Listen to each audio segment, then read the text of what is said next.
So, hello everyone. Today we are going to start a fresh chapter. Okay. So, we are now going to discuss some points, some interesting concepts in a very, very familiar chapter. And the chapter's name is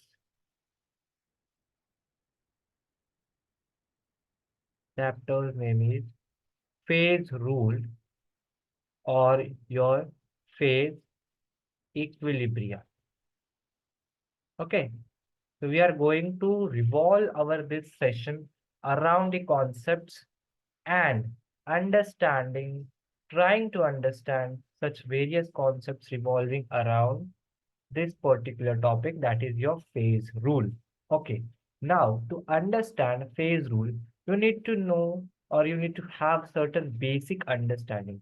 मतलब क्या बोलना है मुझे कि अगर तुम्हें ये phase rule का कॉन्सेप्ट अच्छे से समझ के लेना है ना, तो तुम्हारे कुछ कॉन्सेप्ट्स जो है वो प्रीवियसली क्लियर होने चाहिए।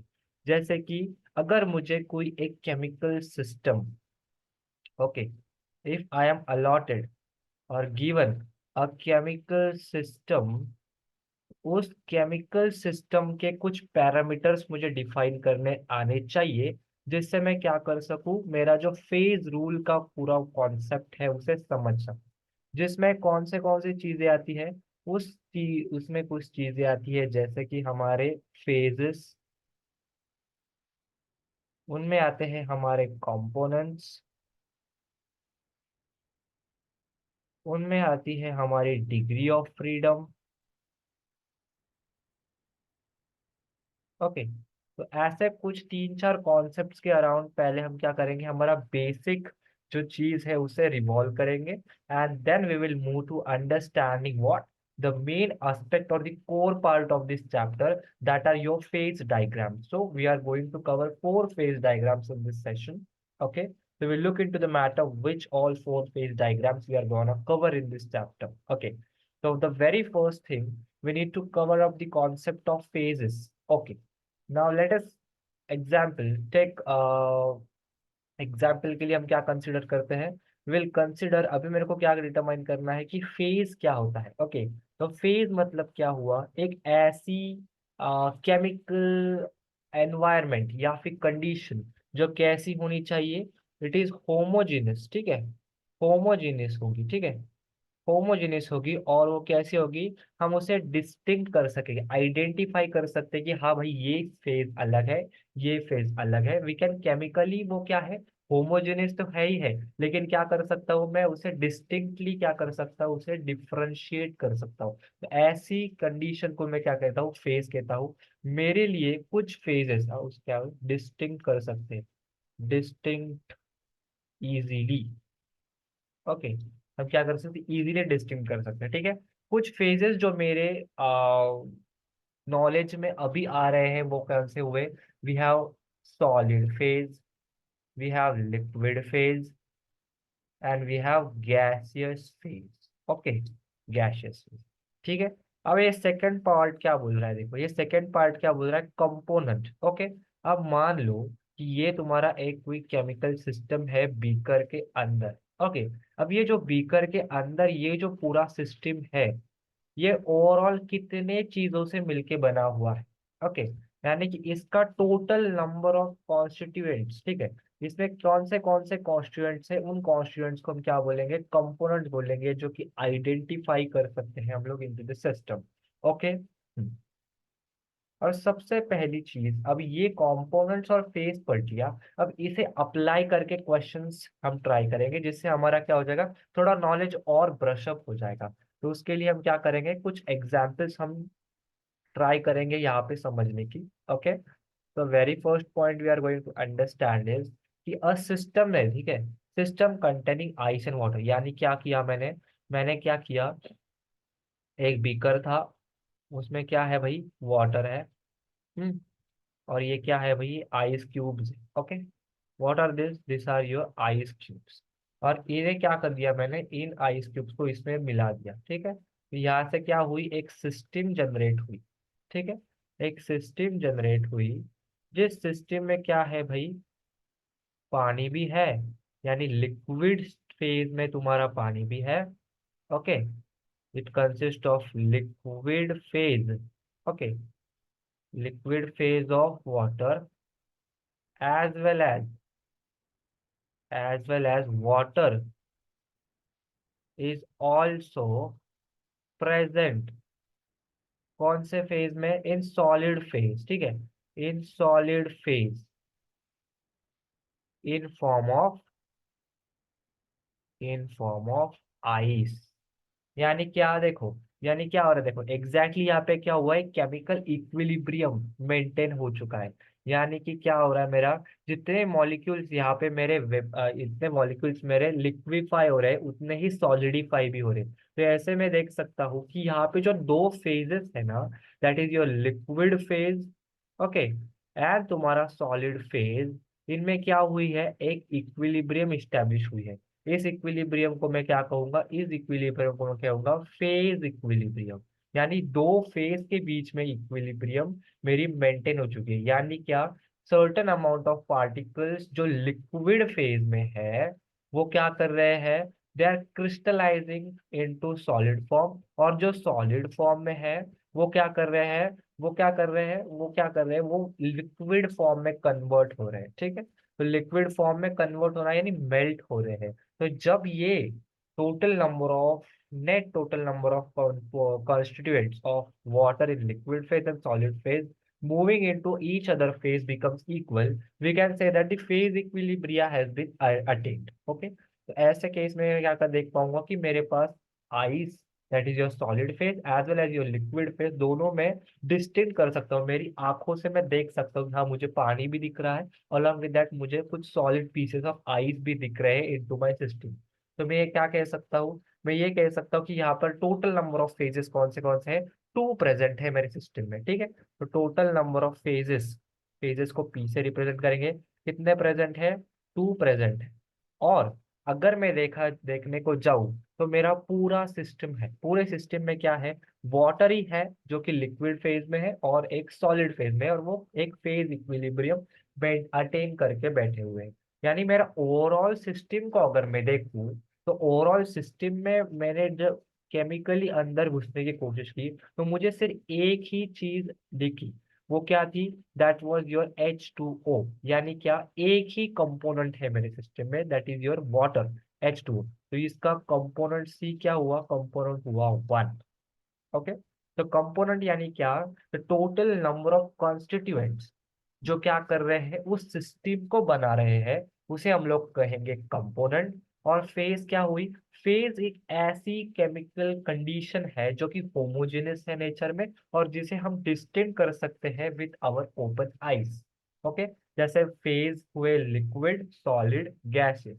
ओके, ये तीन फेजेस है। Okay, so that's how you actually distinguish between phase and your component. Okay, that was very important. Your knowledge or your idea about your phases and components should be damn clear. Okay, so that's it. Now we are moving to the next point. We'll just erase all the ink so that we can. Okay, I will just write down the answers to the all. Okay, तो यहाँ पे क्या है, यहाँ पे भाई phase कितने present है, फेज हमारे प्रेजेंट है यहाँ पे कितने, we have two phases and we have component one, that is water. Okay, अब देखो, अब इन्होंने क्या बोल दिया, देखो यहाँ पे उन्होंने बोल दिया कि हमने 50% of your ethanol and 50% of your alcohol मिला दिया, यानी कि 1:1 प्रोपोर्शन में अल्कोहल टू इथेनॉल मिक्स कर दिया। ओके, तो this was your alcohol, this was your water, और ये क्या किया इन्होंने, मिक्स कर दिया, तो यहाँ से क्या एक सिस्टम जनरेट कर दिया उन्होंने। ओके, ये क्या है, this is your water plus your alcohol. We know that alcohol is completely soluble, या वो क्या होती है, सॉल्युबल है किसमें, वाटर में। तो ये क्या कर देगा, एक होमोजेनियस, क्या कर देगा, एक होमोजेनियस सोल्यूशन बना देगा। After mixing your alcohol and water, what is happening, homogeneous homogeneous solution बन रहा है, बराबर, होमोजेनस सॉल्यूशन बन रहा है। और वो होमोजेनस सॉल्यूशन का फेज क्या है, उसका फेज है लिक्विड फेज। तो अगर मैं देखने को जाऊं, तो ओवरऑल मुझे क्या करना है, डिस्टिंग्विश करने को जाऊं कि कितने फेजेस प्रेजेंट है मेरे इस सिस्टम में, तो ये होमोजेनियस सॉल्यूशन है जो कैसा है, लिक्विड फेज में है। तो इस केस में मेरे फेज कितने हुए, मेरे फेज हुए सिर्फ 1, ठीक है। ओके, ना अगर मैं इस सिस्टम का केमिकल एनालिसिस करूं, ठीक है, इस सिस्टम का केमिकल एनालिसिस करूं, तो डीप डाउन अगर मैं इसे ब्रेक करता जाऊं, तो ये जो सिस्टम है ये ओवरऑल बना किन चीजों से है? ये बना दो चीजों से है, बराबर। एक क्या है? एक है तुम्हारा वाटर, एक है तुम्हारा अल्कोहल। ठीक है, एक है क्या? वाटर, एक है अल्कोहल। तो यहाँ पे क्या हुआ, दो कॉन्स्टिट्यूएंट्स मुझे ऑब्जर्व हुए टू मेक दिस सिस्टम, बराबर है। ये दो कॉन्स्टिट्यूएंट्स जब मैं मिक्स करूंगा तब मेरी ये सिस्टम बन रही है, ठीक है। तो उसके वजह से मैं क्या कह सकता हूँ कि यहाँ पे, और ठीक है, ये दो कॉन्स्टिट्यूएंट तो है लेकिन ये केमिकली भी कैसे है? डिफरेंट है। तो वो क्या कह सकता हूँ मैं इस केस में मैं कह सकता हूँ कि मेरा कंपोनेंट कितने हैं? कंपोनेंट टू है, और मेरे फेस कितने हैं? वन है। Okay. Okay, so yeah, that was about the second question. So we are just trying to get some knowledge about how to distinguish between phase and component, or how to determine the number of phases and number of components in the given system. Okay, यहाँ पे phase one है, component to है, वो लिख देते हैं अच्छे से, ठीक। we have phase one which is liquid phase, homogeneous solution बनता है, और कंपोनेंट कितने हैं? दो है। दो कॉन्स्टिट्यूएंट, दो कंपोनेंट से मिलके बनी हुई एक चीज है जो कि होमोजेनियस सॉल्यूशन की तरफ एक्ट कर रही है, ठीक है। ओके, अभी तीसरा सिस्टम देखते हैं। ओके, थर्ड सिस्टम क्या कह रहा है? देखो, प्रेशराइज टैंक ऑफ CO2, ठीक है। मान लो ये तुम्हारा कोई एक टैंक है, और ये this is your piston. Okay, या this is your pressurise tank of CO2। Okay, इसके अंदर क्या भरा हुआ है भाई? इसके अंदर CO2 गैस भरी हुई है, contents both liquid and gas. और ये CO2 कैसी है? CO2 क्या है? गैसियस फॉर्म में भी प्रेजेंट है, और ये हमारे लिक्विड फॉर्म में भी प्रेजेंट है। ओके, तो अगर मैं इस पूरे जो सिस्टम है, प्रेशराइज टैंक की जो मेरी सिस्टम है, उसे मैं केमिकली ब्रेक डाउन करूं, तो फाइनल मुझे हाथ में क्या मिलेगा? हाथ में मुझे क्या मिलेगा? सिर्फ एक ही चीज मिलेगी, वो क्या होगी? मेरी कार्बन डाइऑक्साइड। यानी मेरा पूरा सिस्टम किससे बना हुआ है? सिर्फ और सिर्फ कार्बन डाइऑक्साइड से बना हुआ। तो मेरा कंपोनेंट कितना हुआ? एक ही चीज है, दैट इज कार्बन डाइऑक्साइड, तो कंपोनेंट इस केस में वन हुआ, बराबर। लेकिन अगर मैं उसका फिजिकल एनालिसिस करूं, तो मैं क्या देख सकता हूँ कि मेरा जो कार्बन डाइऑक्साइड गैस है वो नीदर कंप्लीटली गैसियस फेज में है, वो नीदर कंप्लीटली लिक्विड फेज में। बट हम क्या ऑब्जर्व कर रहे हैं कि गैसियस और लिक्विड फेज में क्या है ना, एक फेज इक्विलिब्रियम मेंटेन हो चुका है। यानी कि क्या, कि मैं अगर इसे डीप डाउन फिजिकल एनालिसिस करूँ तो कार्बन डाइऑक्साइड मुझे दोनों फॉर्म में मिलेगा। एक तो वो गैसियस फॉर्म में भी मिलेगा, और एक तो वो लिक्विड फॉर्म में भी मिलेगा। और दोनों में क्या होगी? एक फिजिकल इक्विलिब्रियम मेंटेन हो चुकी होगी। यानी कि क्या, certain amount of your gaseous molecules are continuously converting into liquid form, and certain liquid molecules of carbon dioxide are continuously converting into gaseous form। तो ये क्या हुई? एक फेज इक्विलिब्रियम मेंटेन हो चुकी है। तो ऐसे केस में क्या सीख सकता हूं मैं कि मेरे पास अगर मैंने डीप डाउन फिजिकल एनालिसिस किया, तो दो फेजेस दिख के आएगी, एक गैसियस फेज होगी और एक लिक्विड फेज होगी। तो फेज कितनी हुई? दो। और उसका केमिकल एनालिसिस किया डीप डाउन ब्रेक करते हुए, तो मुझे एक ही चीज मिली पूरे सिस्टम में, वो थी कार्बन डाइऑक्साइड। तो उसके वजह से मैं क्या बोल सकता हूँ कि मेरा जो कंपोनेंट है वो होगा वन। ओके, या that's basic, I will write it properly.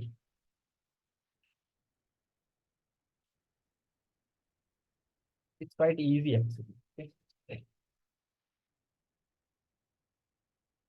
तो यहाँ पे क्या हुआ? यहाँ पे हमारे फेज निकल के आए दो, कंपोनेंट निकल के आया एक। हम्म, अब देखो, अब देखो, now the question is arising that क्या होगा इस चीज में? देखो यहाँ पे क्या बोला उन्होंने, aqueous solution of Na+Cl- and Br-। ठीक है, तो क्या हुआ? देखो, मेरा ये एक कंटेनर है, जिस कंटेनर में क्या है अभी, इस कंटेनर में प्रेजेंट है तुम्हारा पानी, दैट इज योर H2O। ठीक है, तो कंपोनेंट्स के लिस्ट में H2O को पकड़ेंगे, हाँ पकड़ेंगे। फिर मेरे पास क्या क्या प्रेजेंट है? We have your Na+ present, your Cl- present, and your Br- present. तो now NaCl can actually combine, और NaBr can actually combine to give a salt like NaCl/NaBr।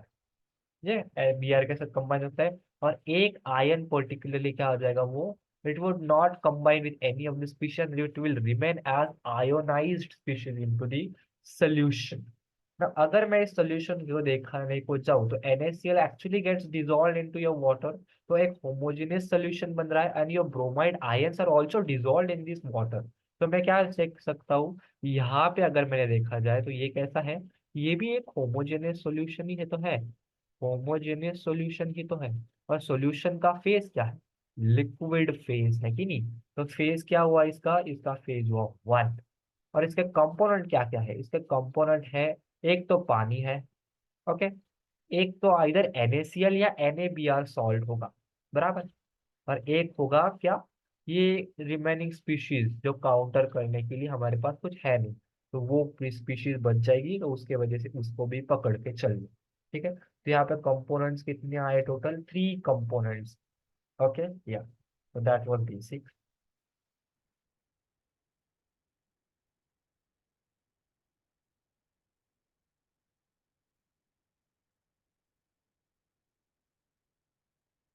Okay, now let's move towards the last thing, or the last one, last वाला देखते हैं चलो। क्या क्या कहना क्या चाह रही है system. Okay, okay, hmm, the thermal decomposition of NH4Cl दे रखा है, ठीक है। थर्मल डिकम्पोजिशन क्या बोल रहा है कि तुम्हारा जो NH4Cl है वो क्या हो रहा है, फेज एक इक्विलिब्रियम मेंटेन कर चुका है इनटू द सिस्टम, यानी इसको हीट किया है हमने, अमोनिया गैस रिलीज हो रहा है and your HCl gas is actually getting evolve. तो अगर मैं पूरा सिस्टम देखूं, ठीक है, पूरे सिस्टम में क्या है भी, थर्मल डिकम्पोजिशन चेक करें ना हम लोग, तो मान लो ठीक है, ये NH4Cl सॉलिड, ओके। और इसे हमने क्या किया, इसे हम लोग हीट कर रहे हैं, क्योंकि हमने क्या किया, थर्मल डिकम्पोजिशन चेक कर रहे हैं। तो इसमें से क्या हो रहा है, गैसियस फॉर्म में दो कंपोनेंट्स बाहर जा रहे हैं, एक तो क्या है हमारा, एक तो अमोनिया गैस है, दूसरा HCl गैस है, ठीक है। तो अगर मैं ओवरऑल इस सिस्टम को अगर देखूं, तो उस ओवरऑल सिस्टम में मैं क्या देख सकता हूँ कि मेरे पास कंपोनेंट्स क्या क्या प्रेजेंट है। कंपोनेंट क्या है, एक तो NH4Cl एक कंपोनेंट है, बराबर। उसके साथ साथ उससे हम क्या इवॉल्व करा रहे हैं, उससे हम लोग इवॉल्व करा रहे हैं हमारा ammonia.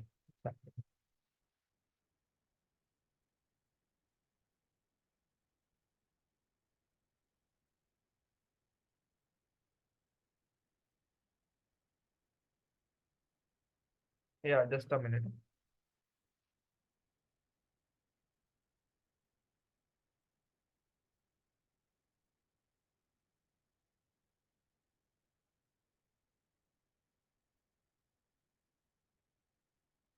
Right.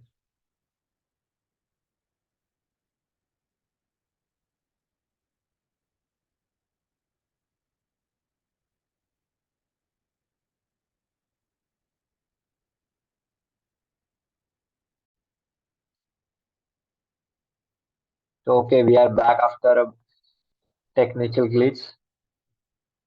Every time it happens. No issues. Chalo.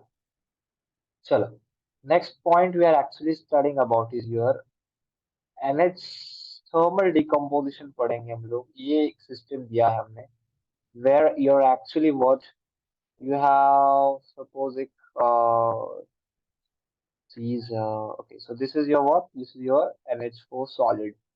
Okay, this is your NH4 solid and you are what you are doing is heating this system. Okay, यहाँ से क्या हुआ, गैसेस आना बाहर स्टार्ट हो गए, थर्मल डिकम्पोजिशन में यही तो चीज होती है। और ये क्या है, ये एक्चुअली है तुम्हारी अमोनिया गैस और तुम्हारी HCl गैस। तो देखा जाए तो ये जो पूरा सिस्टम अगर मैं स्टडी करने को जाऊँ, ठीक है, तो इस पूरे सिस्टम में मैंने क्या ऑब्जर्व किया, मैंने ये ऑब्जर्व किया कि मेरे पास कंपोनेंट्स कौन से हैं भैया, मेरे पास कंपोनेंट्स है 3। एक तो है कोई खुद हमारा NH4Cl, अभी इक्विलिब्रियम स्टैब्लिश हुआ, यानी कि मेरे सिस्टम में NH4Cl अभी भी प्रेजेंट है। ओके, कंप्लीटली उसका कन्वर्जन अमोनिया एंड HCl में नहीं हुआ है, यानी उसे एक सिस्टम के कंपोनेंट्स या कंस्टिट्यूएंट आइडेंटिटी के रूप में उसे पकड़ना बहुत इंपॉर्टेंट। NH4Cl है, अमोनिया है और HCl है। ओके, तो कंपोनेंट कितने आए भैया, 3 आए। ओके, अब चेक किए रह जाए तो क्या हो रहा है, मैं क्या अगर उसका फिजिकल एनालिसिस करूं, ब्रेक डाउन कर दो इस सिस्टम को, तो मुझे दो ही सिर्फ क्या दिख रहे हैं, फेज दिख रहे हैं। एक मुझे दिख रहा है गैसियस फेज, और दूसरा फेज मुझे जो दिख रहा है वो कौन सा है, वो है मेरा सॉलिड फेज। क्या दिख रहा है मुझे, गैसियस फेज दिख रहा है एंड मुझे सॉलिड फेज दिख रहा है, बराबर है। तो फेज क्या हुआ भाई, यहाँ पे फेज हुआ हमारा दो। कोई इशू नहीं है, ठीक। नेक्स्ट।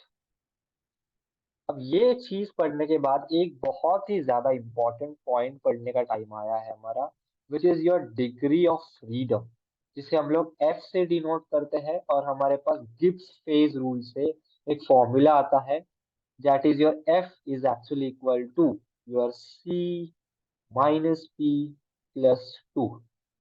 ओके, तो ये C minus P plus two, ये क्या है भाई, ये हमारे गिब्स रूल से आया हुआ एक फॉर्मूला है, जिससे मैं क्या डिटरमाइन कर सकता हूँ, the degree of freedom of my particular system. Okay, एक हाथ सिस्टम की मैं डिग्री ऑफ फ्रीडम इससे डिटरमाइन कर सकता हूँ। अब एग्जैक्टली डिग्री ऑफ फ्रीडम होता क्या है भैया, ठीक है। Okay. Now we know there are in chemistry or in general pure sciences, we actually study two types of properties. Okay. First properties are your intensive properties, other are your extensive properties. Okay. What are intensive properties? Intensive properties are independent of amount, while extensive properties are dependent on amount। ठीक है, यानी जो concentration है या फिर तुम्हारा जो system है, उसकी अमाउंट पे डिपेंड होने वाली प्रॉपर्टीज को हम क्या बोलते हैं, we call such properties as extensive properties, and which do not depend on the concentration or amount of the system are called as intensive properties. Similarly, if we look into the aspect, we actually require certain n number of क्या बोलते हैं उसे, तो कुछ n number of properties जो कैसी है, variable है इन नेचर में। अब वेरिएबल प्रॉपर्टीज कौन सी हुई, जैसे हुई हमारी एक्सटेंसिव प्रॉपर्टीज। तो एक्सटेंसिव प्रॉपर्टीज कैसी है, वेरिएबल है, यानी अमाउंट चेंज कर दो प्रॉपर्टी चेंज हुई। ठीक है, तो ऐसे मुझे टोटल कितने पैरामीटर्स डिटर डिफाइन करने होंगे to actually speak about a particular system is called what exactly in our easy language as degree of freedom. यानी कि क्या, अगर मेरे पास कोई सिस्टम एक्स है, ओके, इस सिस्टम एक्स को डिफाइन करने के लिए मुझे कितने इंडिपेंडेंट वेरिएबल्स देने होंगे,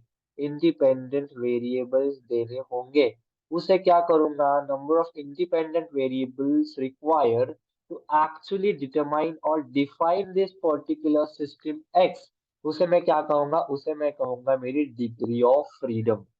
ओके, अगर मुझे डिग्री ऑफ फ्रीडम की वैल्यू दी रखी है 2, एफ अगर 2 दे रखा है, इसका मतलब क्या होता है, इसका मतलब होता है कि अगर मैं किन्हीं दो वैल्यूज दे दूं, ठीक है। अब यहाँ पे देखा जाए तो वेरिएबल फैक्टर्स कौन से हुए, we have volume, temperature, pressure, which comes under what, which comes under your this, that is your variable factors होती है, ठीक है। ओके, और ये इंडिपेंडेंट होते हैं। तो अगर f इक्वल्स टू 2 कह रखा है, तो किन्हीं दो चीज अगर मैं डिफाइन कर दूं, तो तीसरी चीज मुझे ऑटोमेटिकली पता चल जाएगी और मैं पूरे सिस्टम को डिफाइन कर सकूंगा। तो ये क्या हुआ, ये मेरी डिग्री ऑफ फ्रीडम सिस्टम की 2 यूज। तो ऐसे सिस्टम को मैं क्या कहता हूँ, ऐसे सिस्टम्स को मैं कहता हूँ एज बाइवेरिएंट। ओके, अब क्या करते हैं, ठीक है, तुम्हें बेसिक डिग्री ऑफ फ्रीडम का नॉलेज मैंने दे दिया है। क्या बोलेंगे, एक बार फिर से हम लोग शुद्ध हिंदी भाषा में उसका अर्थ समझ लेते हैं, ठीक है। ओके, बहुत ही सरल भाषा में उसे हम समझने की कोशिश करेंगे, ठीक है। ओके, हाँ, तो देखो, क्या कहना है मेरा, देखो, दो तरीके के सिस्टम्स होते हैं। सिस्टम से पहले हम क्या करते हैं, थोड़ा प्रॉपर्टीज की बात करते हैं, ठीक है। क्या है मेरे पास, मुझे पता है प्रॉपर्टीज होती है प्रॉपर्टीज या फिर कुछ फैक्टर्स होते हैं, ठीक है, फैक्टर्स होते हैं जिन्हें क्या कर दूं मैं, डिफाइन कर दूं या स्टेट कर दूं या उन्हें कोट कर दूं, ठीक है, उन्हें कोट कर दूं, तो उससे मैं क्या डिटरमाइन कर सकूंगा या उससे क्या हो सकेगा, मैं पूरा सिस्टम को डिफाइन कर सकता हूँ, पूरे सिस्टम को क्या कर दूंगा, डिफाइन कर दूंगा, ठीक है, सिस्टम को डिफाइन करूंगा। तो ऐसे, ठीक है, कि ऐसे इंडिपेंडेंट वेरिएबल फैक्टर्स या इंडिपेंडेंट वेरिएबल प्रॉपर्टीज, यानी वेरिइंग प्रॉपर्टीज कौन सा है, वॉल्यूम को तुम वेरी कर सकते हो, तुम टेम्परेचर को वेरी कर सकते हो, तुम प्रेशर को वेरी कर सकते हो। तो ऐसे ये क्या हुए, ये इंडिपेंडेंट हुए और ये वेरिएबल फैक्टर्स हुए। तो ऐसे वेरिएबल फैक्टर्स जो मिनिमम अमाउंट में मुझे डिफाइन करने पड़ेंगे या स्टेट करने पड़ेंगे, जिससे मैं मेरी पूरी सिस्टम की जानकारी दे सकूं, उसे मैं क्या कहूंगा, उसे मैं कहूंगा मेरा डिग्री ऑफ फ्रीडम। अब क्या करेंगे हम लोग, थोड़ा बहुत सिस्टम्स पढ़ लेते हैं, ओके, थोड़ा बहुत सिस्टम्स पढ़ लेते हैं। हम्म, एक एक एग्जाम्पल के मदद से तुम्हें एक्सप्लेन करने की कोशिश करता हूँ, ओके। ओके, ये अच्छे से लिख लेते हो या। हम्म, तो सबसे पहले एक सिस्टम कंसिडर करते हैं जिसकी डिग्री ऑफ फ्रीडम क्या हुई, जिसकी डिग्री ऑफ फ्रीडम है 2। तो ऐसे सिस्टम बताने के लिए मुझे एग्जाम्पल की जरूरत पड़ेगी, बराबर है, ओके। तो मान लो एक कंटेनर में क्या कर रखा है, एक कंटेनर में हमने क्या किया है, कुछ गैस इकट्ठा करके रखी है। ये क्या है, ये तुम्हारा है पिस्टन, ओके। अब ये पिस्टन क्या कर रहा है, देखो ये क्या है, ये पिस्टन है, ओके। तो इस पिस्टन से मैं क्या डिटरमाइन कर सकता हूँ, या इससे मैं क्या कोट सकता हूँ, या इससे मैं कुछ तो वैल्यू ऑफ प्रेशर सेट कर सकता हूँ, प्रेशर वैल्यू ऐसे सेट हुई। अगर मैं प्रेशर को, ओके, सो सबसे पहले मुझे तो ये पता है कि आइडियल गैस इक्वेशन क्या होती है, PV is actually equal to nRT, बराबर है। अगर मैं प्रेशर को इंक्रीज कर रहा हूँ तो इसका क्या मतलब हुआ, इसका ये मतलब हुआ कि इसका वॉल्यूम जो है वो घट जाना चाहिए, इसका टेम्परेचर जो है बढ़ जाना चाहिए, ठीक है। यानी ये कैसी है, ये पूरी सिस्टम जो गैसियस स्टेट में है, जो पिस्टन से अटैच एक कंटेनर में रखी हुई है, इसमें अगर मैंने प्रेशर की वैल्यू दे दी, इसमें मैंने वॉल्यूम की वैल्यू दे दी, तो क्या आप टेम्परेचर का वैल्यू डिटरमाइन कर सकते हो, हाँ, मैं बोलता हूँ हाँ, आप टेम्परेचर का वैल्यू ऑब्वियसली डिटरमाइन कर सकते हो। अगर मुझे प्रेशर का वैल्यू दिया, मुझे टेम्परेचर का वैल्यू दिया, तो क्या मैं इससे वॉल्यूम का वैल्यू निकाल सकता हूँ, हाँ। यानी मेरे पास तीनों वेरिएबल इंडिपेंडेंट फैक्टर्स की वैल्यू आ गई, जिससे मैंने क्या कर दिया, मेरा जो पूरा सिस्टम है उसे डिफाइन कर सकता, ओके। या फिर मुझे उन्होंने टेम्परेचर की वैल्यू दे दी, वॉल्यूम की वैल्यू दे दी, क्या मैं इससे pressure of the gas determine कर सकता हूँ, हाँ। यानी कोई भी दो इंडिपेंडेंट वेरिएबल फैक्टर्स की जानकारी मुझे दे दी, तो मैं तीसरी जानकारी भी उससे निकाल सकता हूँ, और इसी के मदद से क्या हुआ, तीनों की जब जानकारी मेरे पास आ गई तो मैंने पूरा सिस्टम डिफाइन कर दिया। लेकिन इस पूरे सिस्टम को डिफाइन करने के लिए हमने वेरिएबल यूज किए हैं 3, बराबर है, 3 वेरिएबल यूज किए। लेकिन अगर कोई दो वैल्यूज भी मुझे दे दिए जाए तो मैं पूरा सिस्टम डिफाइन कर सकता हूँ। तो ये दो क्या हुआ, दो क्या हुआ, दो is a minimum number of variable factors you need to define to actually talk about this system. तो ये मिनिमम नंबर कितना था, दो। तो उसी की वजह से मैं क्या कह सकता हूँ कि इसका जो डिग्री ऑफ फ्रीडम है वो कितना हुआ, वो 2 हुआ। तो ऐसे सिस्टम्स को मैं क्या कहता हूँ, ऐसे सिस्टम्स को मैं कहता हूँ बाय वेरिएंट सिस्टम्स, ओके। ये हुई एक सिस्टम। अब कंसिडर करते हैं तुम्हारा डिग्री ऑफ फ्रीडम हमने रख दिया as 1, okay. Degree of freedom रख दिया हमने क्या, डिग्री ऑफ फ्रीडम रख दिया 1।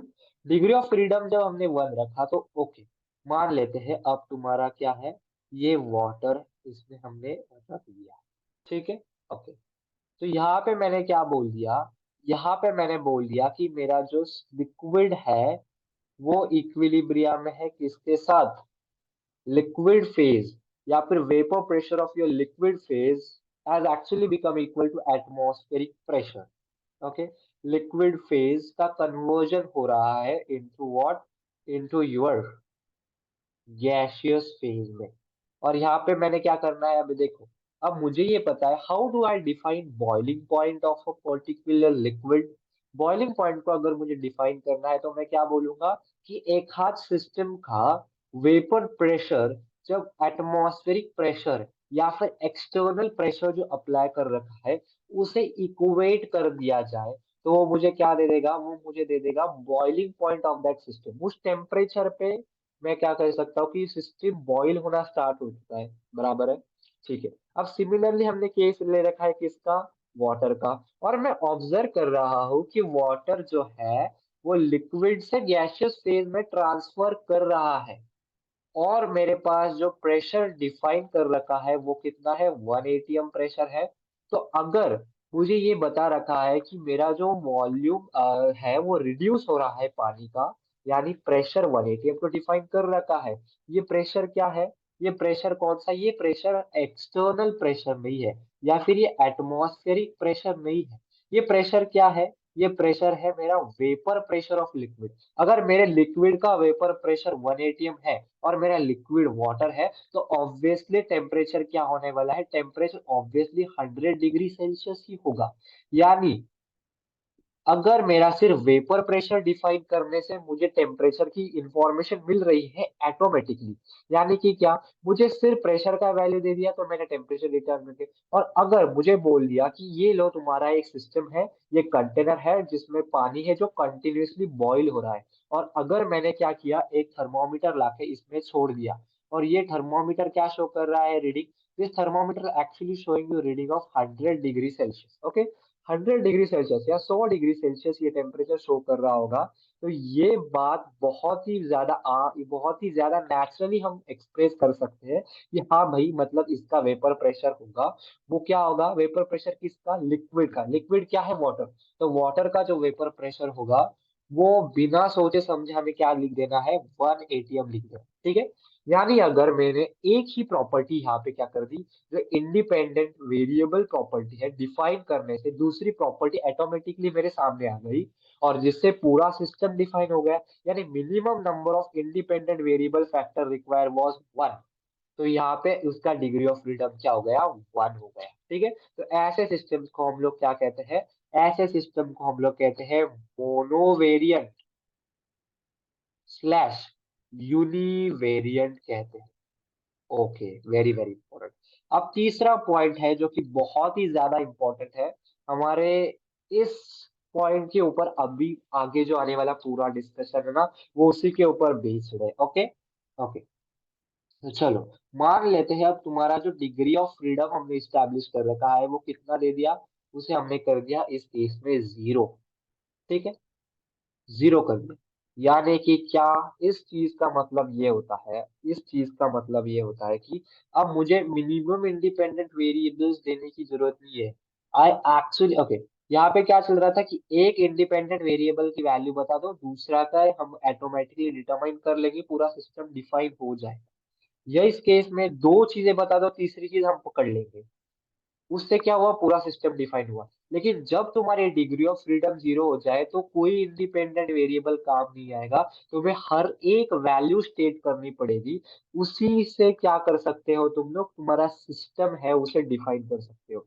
यानी minimum number of independent variable कितने हुए, 0 हुए।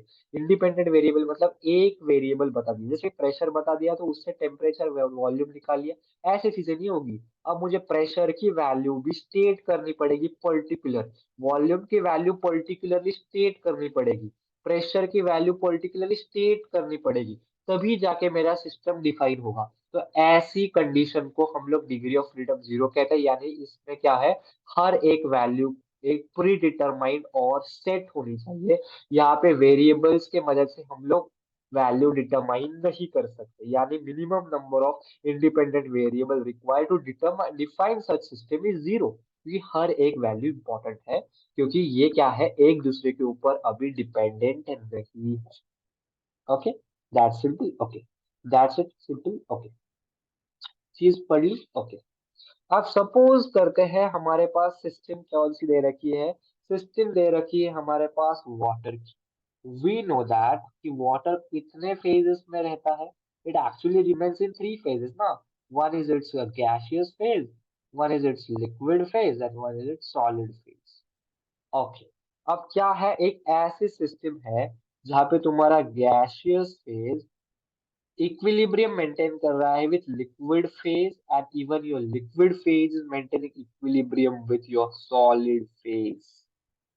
ओके, ये केस में क्या कर सकता हूँ कि जब ऐसी कंडीशन आ जाए कि तुम्हारा पानी तीनों स्टेट्स के साथ इक्विलिब्रियम है, three states are in equilibrium with each other, तो ऐसे पॉइंट पे क्या होगा, इसी पॉइंट को हम लोग बोलते हैं as your triple point. Okay, this is called as your triple point, जहाँ पे क्या होना चाहिए, हर एक वैल्यू स्टेट करनी चाहिए, इसलिए at the triple point your degree of freedom is always equal to zero. याद रखनी ये चीज, ठीक है। ओके, हाँ, तो ऐसे चीज को इनवेरिएंट सिस्टम्स भी कहते हैं, ठीक है, इनवेरिएंट सिस्टम्स कहते हैं ऐसी चीजों को, ठीक है। अब ओके, तो ये फॉर्मूला से भी डिटरमाइन की जा सकती है, ठीक है, यहाँ पे हम लोग फॉर्मूला अप्लाई करके भी देखेंगे कि हाँ भाई सच में एफ इज इक्वल टू 2 आ रहा है।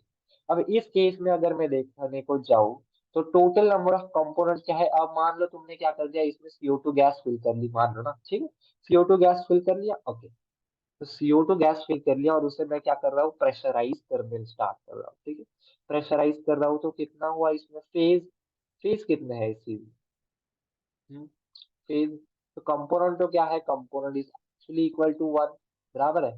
फेज क्या है, either it could be solid और liquid.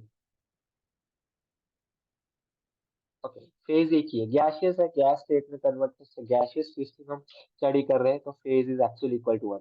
So what is F, F is actually equal to C minus P plus two. तो सी कितना आया, सी वन आया, पी भी वन आया, प्लस ये टू आया, तो two plus one is three minus one, तो टू आया, ठीक है, फॉर्मूला बेसिस पे भी ये सही जा रहा है, ठीक है। ओके, यहाँ पे कंपोनेंट एक है, फेज दो रख दो, ठीक है, तो यहाँ से वन आ जाएगा, और यहाँ पे देखो, ओके, सो यहाँ पे कर ही दो, यहाँ पे एफ क्या आया देखो, कंपोनेंट कितना है, कंपोनेंट सिर्फ पानी है, कम सिर्फ पानी है सिस्टम में, तो कंपोनेंट का वैल्यू वन हुआ। फेज कितने, फेज तो दो है, देखो, लिक्विड और उसका वेपर फेज कैसे इक्विलिब्रियम है, तो फेज कितने हुए, गैसियस फेज एक हुआ, एक लिक्विड फेज हुआ, तो टोटल नंबर ऑफ फेजेस कितने हुए, दो हुए, प्लस दो, तो यहाँ से एफ का वैल्यू क्या आया, one, degree of freedom is one for this system, या we actually determined it. Okay, next इस केस में देखो, आप एफ का वैल्यू देखना है, ठीक है, एफ का वैल्यू, कंपोनेंट क्या है, एक ही है, कौन सा है, पानी, वाटर। उसके बाद टोटल नंबर ऑफ योर क्या बोलते हैं उसे, फेजेस कितने हैं, गैस लिक्विड सॉलिड, तो तीन फेज है, और ये टू ऐड कर लो, तो total degree of freedom zero आ जाता है easy. Okay, this was all the discussion for this slide. Okay, तो ये गिब्स का एक फेज रूल है, इस per your Gibbs phase rule, ठीक है, गिब्स का फेज रूल है, इसका डेरिवेशन कर लेना, ठीक है, derivation part. Okay, so now it's time to actually move and start doing something which is the most important thing from this chapter, and that are your phase diagrams. तो सबसे पहली चीज हम कौन सा फेज डायग्राम पढ़ रहे हैं, we are studying your phase diagram for single component system. Okay, single component system, signal लिख रहा हूँ, ओके, या सिंगल कंपोनेंट सिस्टम के लिए हम लोग क्या करेंगे, स्टडी करना स्टार्ट करेंगे, और ये कौन सा है इस केस में हमारा, we are actually studying your water. Okay, तो अभी अभी हमने देखा क्या, कि हमारा जो वाटर है in solid is in equilibrium with water in liquid is in equilibrium in water in vapour form, that is your gaseous form. Okay, okay, हाँ, अब क्या करना है हमें यहाँ पे, हम क्या करेंगे, इस पूरे सिस्टम को थोड़ा so many technical issues for the day.